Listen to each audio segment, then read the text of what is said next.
going to do another makeover today. So this one is a dress that I shared a little while ago that I got for £1 from the charity shop.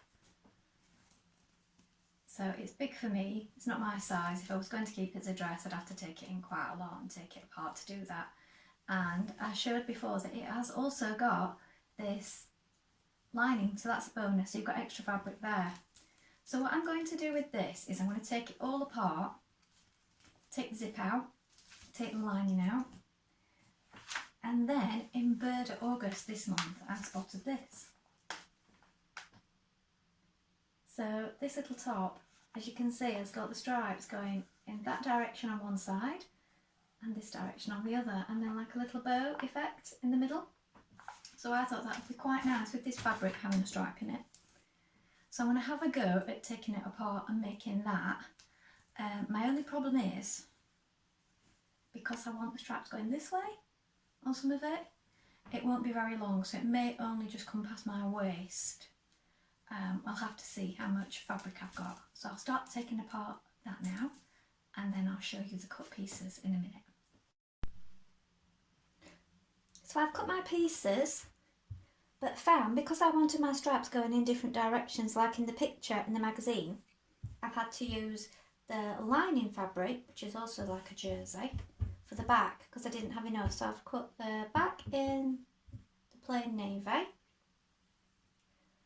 and then I've cut one of the fronts with the stripe going horizontally, like in the picture, and the other front with the stripe going vertically, like that.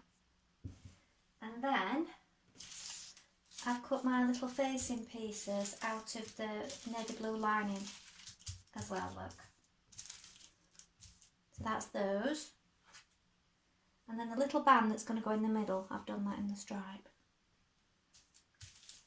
Now you sew these two pieces together up the front, and then you leave a little gap between these markings where the pins are. So this is where that little bit's going to pinch in, where you have the band at the front neck. So I'm going to sew these two front pieces together. I'm just a bit worried that my overlocker was bouncing on this sort of trim, so I hope it doesn't break my needle. So I'm just going to go steady with this as I sew it, because I don't want a broken needle. It seems very thick in places. Just on that white stripe on the other side.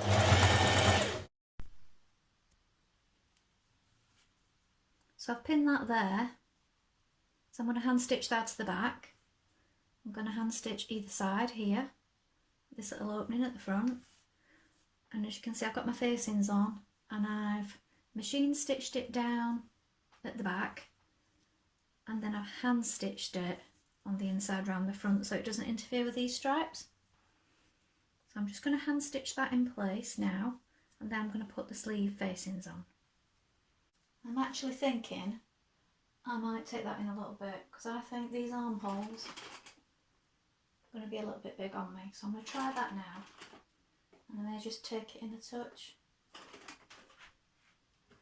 But I like the neck, I like that detail, and I like the stripes going in opposite directions like that. I think that looks nice, so I'll try that on, and I may just take it in a little bit. So here it is, all finished, and now it fits better. Now I've taken it in a little bit more. It's always good to try things on to make sure they fit properly before you finish things off. So I'm really happy with how this turned out. As you can see, it's navy on the back. As I said before, I didn't have enough with doing the stripes in different directions to have the front and the back the same, but I don't think it matters. And the shoulders are just dropped a little bit like this. The neck's quite wide, and then you've got this V detail here. Now I top stitch that back by hand. In the instructions I think you just press it back, but I wanted to make sure it'd stay put. I put a few stitches behind that little bow bit there on the inside. And this, I don't know if you can see properly, it's a little bit like a rip-rack effect. So that was quite tricky to stitch over. So I had to be careful when I was sewing along that I didn't snap the needle, because in some places it makes it quite thick where it's double thickness, especially here at the front. where you've got the one going down and then these in the different directions. But yeah, I really like that, and it's great that it only cost me £1 for the dress, and I've still got this lovely zip that came off it to use on something else another day, maybe a makeup bag or a handbag. And I've got some more of the blue lining left over. I've had to use a bit for the back obviously, but I've got the front piece.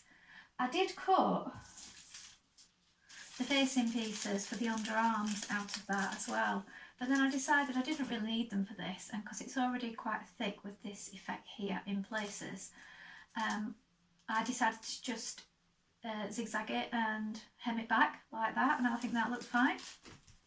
So I think that top would be great if you want to use it up on things like men's shirts, striped men's shirts. Maybe you could do 2 different shirts with a different colour stripe on, and you could have one side in one colour and the other side in a different colour. So that might be something to try next. I have to keep my eyes open, some cheap ones. And my husband wears quite a lot of work shirts that eventually he gets fed up on, or they get discoloured in places. So when he's got fed up of his, I might use some of those to have another go at this. But yeah, this is in a stretchy fabric, but I think in the magazine it's showing you in cottons and things like that. So it'll be nice to try it in other fabrics as well now that I've cut the pattern. So I hope that was useful. Another makeover for £1. Don't forget to like and subscribe, and I hope to see you back soon for another clothing refashion. Thanks for watching. Bye.